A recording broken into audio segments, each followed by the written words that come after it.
Olá, começa agora o Agrocultura com as principais notícias do agronegócio. No programa de hoje você vai ver: os alimentos artesanais conquistam a atenção do consumidor. De cogumelos a queijos, passando por embutidos e vinho, esses alimentos são produzidos em pequena escala, com sabor e qualidade diferenciados. E uma boa notícia é que em São Paulo os produtores ganharam um novo estímulo para crescer e conquistar mercados. Após mais de 3 meses, a China retira o embargo à carne brasileira. O retorno das exportações foi festejado pelos produtores e os embarques para o gigante asiático começam a ser normalizados. E você vai conhecer a capital do ovo no Brasil. É uma pequena cidade serrana do Espírito Santo colonizada por pomeranos. Uma das 3 cidades no Brasil que ainda falam a língua nativa dos imigrantes. Anualmente, Santa Maria de Jetibá produz quase 400 milhões de dúzias de ovos que abastecem vários estados do país.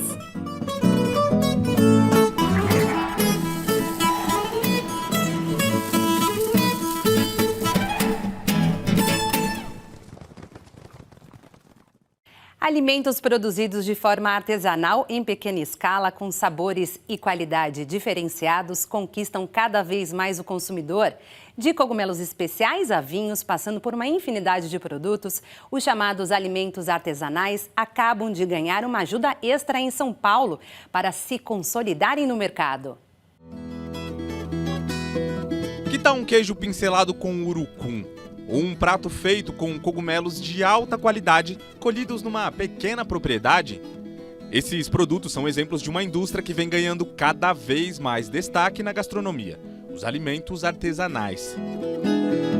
São vinhos, pães, bolos, linguiças e outros inúmeros itens feitos em pequena escala, geralmente à mão ou com poucas ferramentas industriais. Só no estado de São Paulo, essa cadeia conta com pelo menos 15 mil produtores conhecidos, mas estima-se que o número seja até 3 vezes maior. O Christophe é um deles. Francês, ele trouxe da terra natal as técnicas para produzir queijos artesanais aqui. Eu fiquei 18 meses na França, na verdade, para ver, aprender como que eles fazem queijo lá. Aí quando eu voltei para cá, eu reproduzi e também adaptei ao gosto brasileiro, a nossa inspiração, a inspiração daqui, o rucum, folha de caetê, são coisas que são brasileiras. Ele e a esposa se mudaram para a Natividade da Serra, cidade a quase 200 quilômetros da capital paulista. Daqui, os dois comercializam 6 variedades do produto. Cada um desses queijos que a gente está vendo aqui é único. As receitas foram desenvolvidas pelo próprio Christophe. E é isso que faz os produtos artesanais serem tão procurados no mercado: identidade. Um deles, por exemplo, utiliza o caetê. A folha da planta auxilia no processo de maturação do queijo, que dura cerca de 30 dias. Por mês, a marca vende cerca de 200 quilos de queijo. Os produtos vão para a capital de São Paulo e para outras em todo o país. E uma nova lei sancionada no final de novembro pelo governador paulista João Dória deve facilitar ainda mais a expansão de negócios como esse. A lei dos produtos artesanais de origem animal surgiu da demanda dos produtores por uma regulamentação específica para o setor. Antes, pequenos fabricantes precisavam cumprir os mesmos critérios cobrados de grandes indústrias. Com isso, muita gente não se regularizava. Agora, a legislação reconhece a autoralidade dos produtos artesanais e flexibiliza diversas exigências de infraestrutura para a produção. A ideia é estimular a legalização do setor e injetar mais de 3 bilhões de reais na economia do estado. E agora nós temos 2 passos. O próximo, nos próximos até 60 dias, é a segunda etapa de 60 dias, a regulamentação da lei, que será feita totalmente com a participação de quem ajudou a construir, e mais a nossa equipe técnica. E depois, junto ao Programa Artesanais São Paulo, que é um programa de incremento, de fomento, de apoio, de crédito, para poder apoiar o crescimento. A nova lei também estabelece novas normas de segurança. Uma delas exige que a produção seja feita em locais apropriados e não mais em residências, por exemplo. O Christophe é presidente da Associação Paulista do Queijo Artesanal e acompanha de perto esse processo. Não é porque a gente flexibiliza, desburocratiza, facilita que a gente abre mão da segurança do alimento. Pelo contrário, Então, essa discussão que nós estamos tendo agora, quase todo dia eu tenho reuniões com os produtores, com o serviço de inspeção, para desenhar um sistema novo de fiscalização. A expectativa é de que os impactos também sejam sentidos no turismo. Algumas regiões do estado fazem parte de rotas criadas em torno dos artesanais. E com mais possibilidades de produção desses itens, mais os pequenos fabricantes poderão atrair os turistas. É o turismo que traz o tipo de consumidor ideal para esse público, porque paga o preço final. Muitas vezes é difícil, ou sem essa legislação, era impossível que um desses artesãos produtores de alta qualidade tivesse a legalidade, mas muitas vezes ele não consegue ter preço. Ora, quando vem o turista paga, porque ele está pagando a experiência acoplada.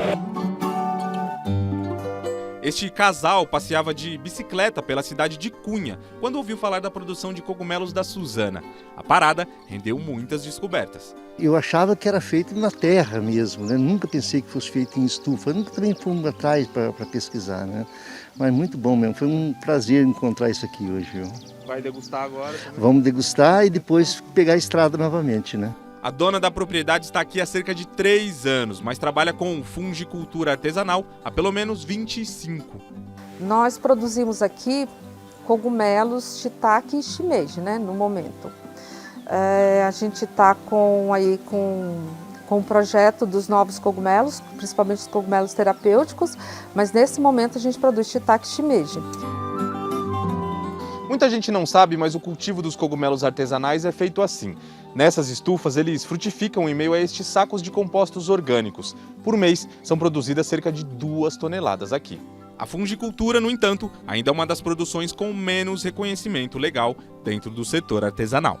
Isso faz com que a gente fique muito marginalizado, né, das leis. E com essa nova legislação, a gente acredita, com essa nova classificação fiscal, né, a gente acredita que vai facilitar a vida da gente. Se a gente consegue fazer uma legislação inclusiva e não exclusiva, porque até hoje a legislação é muito exclusiva. Então, se a gente inverte isso para uma legislação inclusiva, que vai permitir a quem quer entrar e depois se melhorar, aí sim a gente tem o potencial o econômico enorme.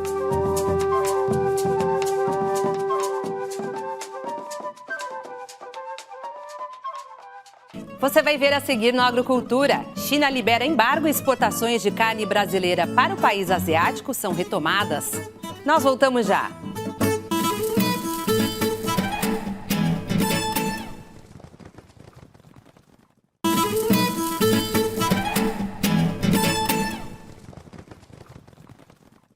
Confira agora as principais notícias do campo. O Ministério da Agricultura confirmou no mês de dezembro que a China liberou as exportações de carne bovina brasileira. Os embarques foram suspensos em 4 de setembro após o Brasil identificar 2 casos da doença da vaca louca. Em nota, o secretário de Defesa Agropecuária, José Guilherme Leal, diz que foi realizada uma negociação bastante técnica com uma série de trocas de informações e reuniões com a equipe de autoridades sanitárias chinesas e que já tinham concluído o envio das últimas informações pelo canal via embaixada em Pequim há cerca de um mês. Então já estavam no aguardo de uma solução, afirmou a nota. A partir do dia 15 de dezembro, o fluxo de exportações foi normalizado. A proibição de exportação de carne bovina brasileira causou preocupação generalizada na comunidade comercial, já que a China obtém cerca de 40% de todas as suas importações de carne bovina do Brasil. A OIE, que é a organização internacional que acompanha a saúde animal, analisou as informações prestadas em decorrência dos 2 casos de encefalopatia espodiforme bovina atípica e reafirmou os status brasileiros de risco insignificante para a enfermidade. Em novembro, a China já havia liberado alguns lotes de carne bovina brasileira que receberam certificação sanitária nacional até o dia 3 de setembro de 2021. A Conab, Companhia Nacional de Abastecimento, aponta que os produtores de café Conilon devem colher a maior safra da série histórica. Serão mais de 16 milhões de sacas de 60 quilos na safra 2021. o equivalente a um crescimento de 13,8% em relação ao que foi obtido em 2020. O incremento ainda representa 1,14 milhão de sacas a mais do que na colheita de 2019. Os dados deste, que é considerado o maior desempenho da variedade até então, foram divulgados no 4º levantamento do produto feito pela companhia. Por outro lado, a soma da produção de todos os cafés do Brasil deve ser 24,4% inferior à safra passada. Isso porque a Conab estima redução de pouco mais de 35% na produção de outra variedade, o café arábica, representando diminuição de 32 milhões de sacas. Assim, a produção geral deve fechar em 47,72 milhões de sacas de 60 quilos. Segundo a Conab, o que influenciou a retração foram as condições climáticas negativas em diversas regiões produtoras do país, como as geadas que ocorreram nos meses de junho e julho. Minas Gerais continua sendo o principal produtor de café, cultivando principalmente o arábica, devendo fechar o ano com produção de 21,86 milhões de sacas. E veja também. Toledo, no Paraná, comemorou esta semana 69 anos de emancipação. O jovem município é um dos líderes na produção agrícola do país e é considerado ainda a capital paranaense do agronegócio.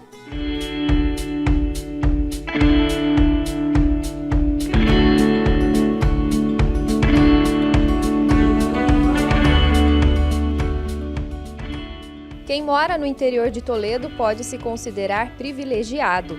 Por aqui tem muito trabalho e suor, mas também tem qualidade de vida e produção que enche os olhos. Foi no distrito de Sol Nascente que a família de Diego decidiu investir no campo e na produção de peixes há 37 anos. Hoje, a empresa familiar comercializa cerca de 14 milhões de alevinos por ano, trabalho que influencia nos números da região oeste do Paraná e ajuda a colocar Toledo em segundo lugar na piscicultura comercial. É um setor que vem crescendo, então a gente, com os resultados que a gente tem, vem que a empresa em si, o agronegócio voltado para a tilápia, ele está cada vez se modernizando, se tecnificando e isso é cada vez mais atrativo. E nem de longe Diego pensa em sair do interior de Toledo. A gente gosta de trabalhar com tilápia, essa é a verdade. Então, da mesma forma que nos trouxe resultado, a gente quer manter esse resultado, essa vivência, passar para as outras gerações também e dar sequência nisso. Com tanta riqueza vinda do campo, Toledo se consagrou a capital paranaense do agronegócio e conquistou o primeiro lugar no ranking estadual do valor bruto da produção agropecuária pelo 8º ano consecutivo. As propriedades rurais faturaram pouco mais de 3 bilhões e 497 milhões de reais, segundo o levantamento da Secretaria de Estado da Agricultura e Abastecimento. Toledo também está em primeiro lugar quando se fala em rebanho suíno e plantel de frango, e em quinto lugar na produção de leite. Desafio é manter Toledo em destaque.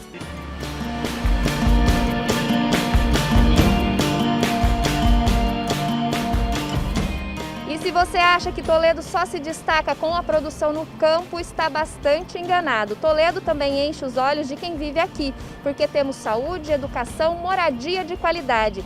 Sem contar no lazer, é um dos pontos fortes daqui da cidade. Olha só o teatro que a gente tem aqui, é o segundo maior do estado e coloca o setor da cultura também em destaque. Seja na cultura, no campo ou na cidade, Toledo acolhe sua população e oferece qualidade de vida. Atualmente, são mais de 142 mil habitantes que vivem na cidade, que está em terceiro lugar no Índice de Desenvolvimento Humano, o IDH, considerando as 10 maiores cidades do Paraná. Uma cidade que não para de crescer e que agora mira nos 70 anos de emancipação.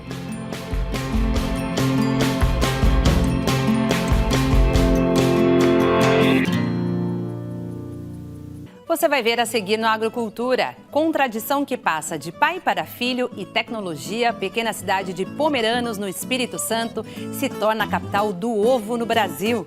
Nós voltamos já.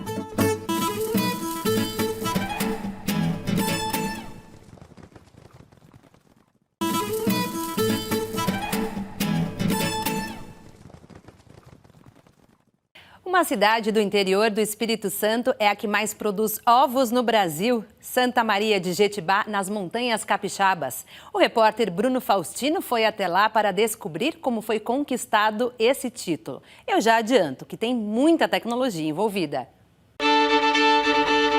Kom koud aan Santa Maria de Jetibá. Não entendeu? Calma, a gente traduz. Bem-vindos a Santa Maria de Jetibá, um pedacinho da Pomerânia, no Espírito Santo.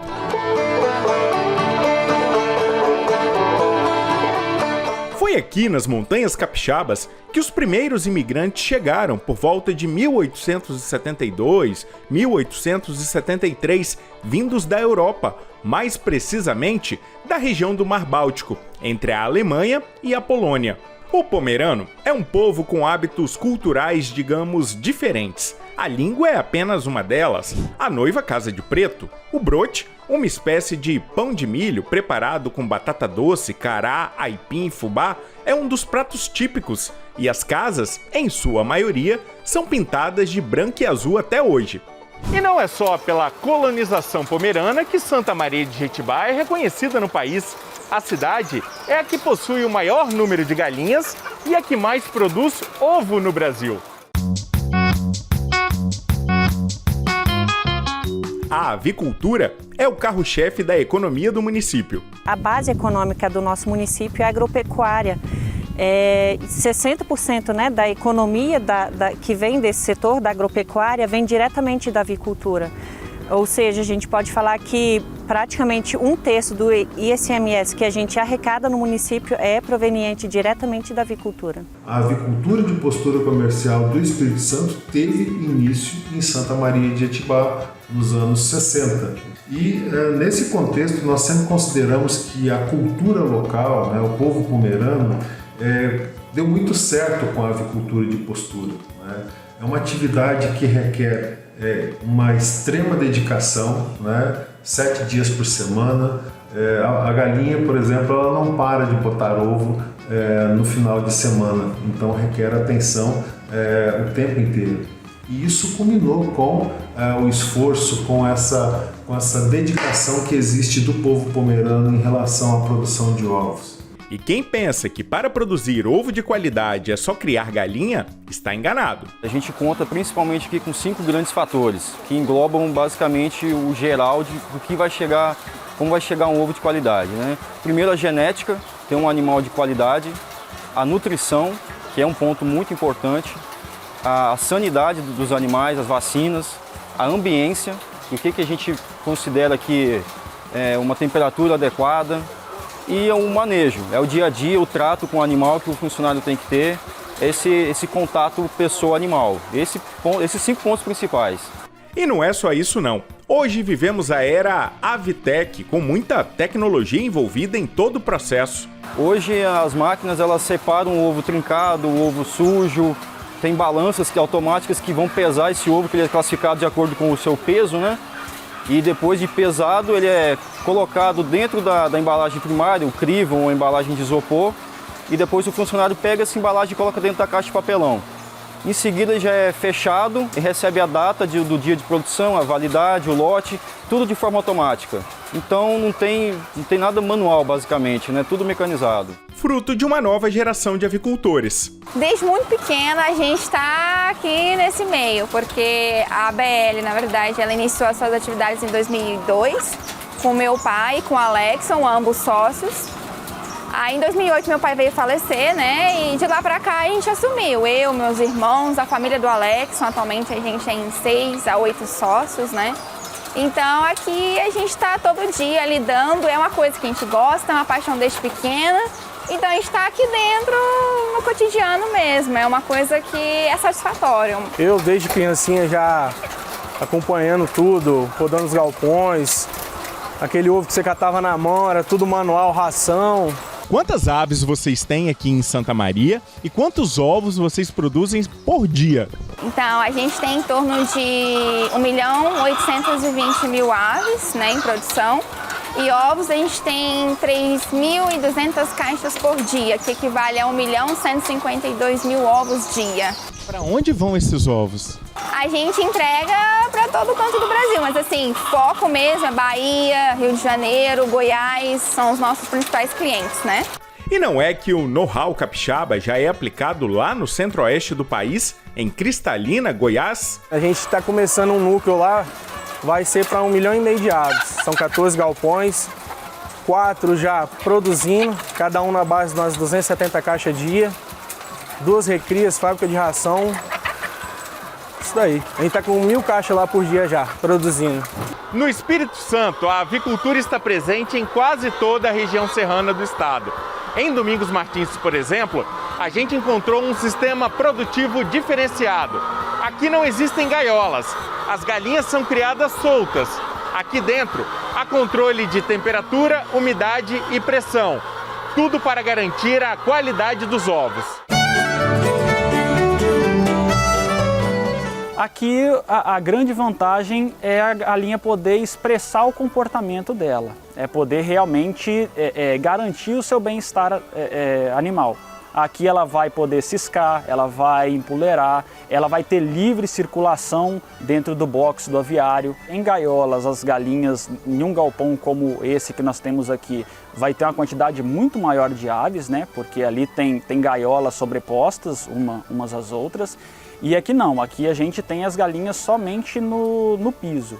É claro que nesse sistema aqui a gente tem que prezar por um espaço que é em torno de 9 galinhas por metro quadrado, para a galinha ter acesso à ração, ter acesso à água, acesso ao ninho. Um outro diferencial muito grande também é esse. A ave ela tem que ser condicionada a fazer a postura no ninho, diferente do sistema de gaiola que a ave acaba botando ali dentro da gaiola mesmo e o ovo segue o caminho dele. Aqui não, aqui a galinha tem que ser condicionada a buscar o ninho para fazer a postura. E esse ninho que você fala são essas casinhas que a gente vê aí no meio do aviário? Exatamente. Aqui 90% dos sistemas é essa casinha que está no meio do aviário, que é o sistema automatizado, e aí o granjeiro coleta na ponta do aviário esses ovos por uma esteira. E nós temos um galpão também que aí já é aquele sistema mais arcaico, que é que é em ninhos de madeira. Que aí o granjeiro vai, roda o galpão e cata ninho a ninho. A tendência do mercado mundial hoje está justamente prezando pelo bem-estar animal. Hoje nós estamos com 150 mil aves em produção e nós estamos produzindo 130 mil ovos por dia. O negócio deu tão certo que o Felipe investiu numa boutique de ovos. Estamos apostando realmente na loja de ovos e no delivery, que tem ganhado força, tá? Justamente pela qualidade do nosso produto, e nós temos vendido muito bem. Mas será que o ovo capixaba é bom mesmo? A resposta para esta pergunta a gente encontra no concurso estadual de qualidade. Nos últimos anos, a Associação de Avicultores, em parceria com a cooperativa, em parceria com outros parceiros, né, vem desenvolvendo um concurso de qualidade, né, exatamente para testar essa qualidade do que é produzido aqui no Espírito Santo e cada vez mais incentivar a melhoria nessa produção, porque nós sabemos que o consumidor ele está ficando cada vez mais exigente e quer, né, ter na sua mesa um produto de extrema qualidade. Então, o Espírito Santo, face às tecnologias que vem usando, face ao desempenho produtivo, ao manejo, à dedicação do avicultor, tem sim uma produção de ovos assim, muito satisfatória nesse contexto de qualidade. E não é que a granja do Felipe venceu a categoria Ovo Vermelho? Aliás, ele é bicampeão do concurso, venceu em 2020 e em 2021. Vencer a primeira vez foi difícil, mas a gente acreditava porque a gente realmente produz um ovo de muita qualidade. Então a gente acompanha desde o início até o final da produção, muito bem. E o título de melhor ovo branco do Espírito Santo ficou com a granja da Tatiane e do Alexson. A gente vem ao longo dos anos trabalhando para isso, para chegar até o consumidor um produto de qualidade. Querendo ou não, a gente tem um nome, a gente tem que zelar por isso. Então, na verdade, a gente mantém e queremos que isso, na verdade, seja reconhecido. E como está sendo, né? Para a gente está sendo muito legal esse concurso que teve, essa qualificação. Mas de nada adianta a busca pela qualidade, uma genética de excelência, ração balanceada, água à vontade, bem-estar animal, se não existir sustentabilidade na cadeia de produção. A avicultura ela gera muitos resíduos, então a sustentabilidade está envolvida nisso, né? Esse resíduo que sai daqui ele é tratado, ele passa por uma esterqueira onde ele passa pelo processo de fermentação, aí só depois desse processo que o esterco vai estar adequado para chegar numa lavoura, e para não ter nenhum tipo de resquício de alguma bactéria que pode estar envolvida nas fezes e gerar uma contaminação para o meio ambiente. Então a sustentabilidade ela faz parte da avicultura hoje. A gente não consegue nem abrir uma granja se não for dentro dos padrões exigidos pelos órgãos competentes. Hoje os aproveitamentos já são feitos, a energia fotovoltaica nós já começamos com o processo no grupo e estamos expandindo para os outros negócios do grupo, incluindo ovos da Nona. Agora, uma pergunta. Vocês trabalham com ovo todo dia, trabalham com galinha, come ovo ainda? Todo dia, de manhã, na hora do almoço e de noite. 2 ovos em cada refeição. Frito, cozido. Para fazer jus à tradição da família. Certeza. A gente que tem que botar e incentivar. É pai, mãe, filho, todo mundo.